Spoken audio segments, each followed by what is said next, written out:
Countdown to kickoff on Eyewitness Sports, sponsored by Thornhill Auto Group. For Raceland, last season was another case of so close, yet so far.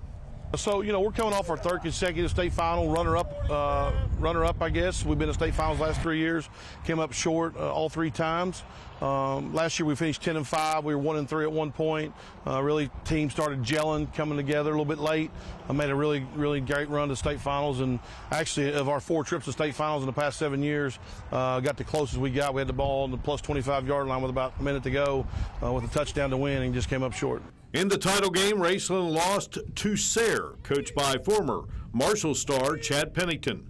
We had, I think, 10 seniors a year ago with some really experienced players, but we returned the majority of our offensive, defensive starters from a year ago. I would say somewhere between, 16 and 18 starters, so we're a very veteran-laden team. We returned 2 or 3, offensive linemen, returned the majority of our backfield, and then our quarterback, who took over last year when I spoke about, we kind of flipped around from the 1-3 start. He took over about week 4, week 5 there.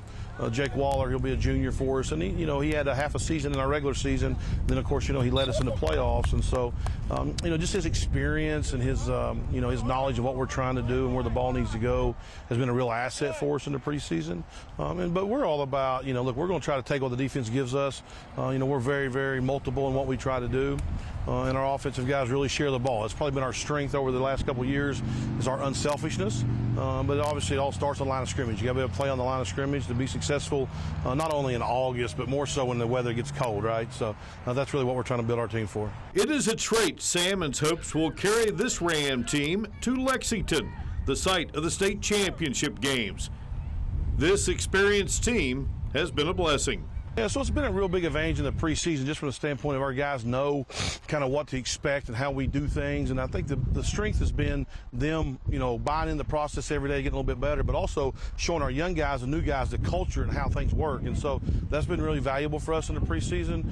We're just trying to be really present in the moment, try to get a little bit better every day. Obviously, this is game 1, so it's a big challenge for us. But, we're looking over the long haul. We want to play for the next 4 months, and it's a process for us to get to where we want to go. And this is the first opportunity for us to get better. An opportunity which takes place tonight on the road in Ashland. With this countdown to kickoff in Raceland, Mark Martin, Eyewitness Sports.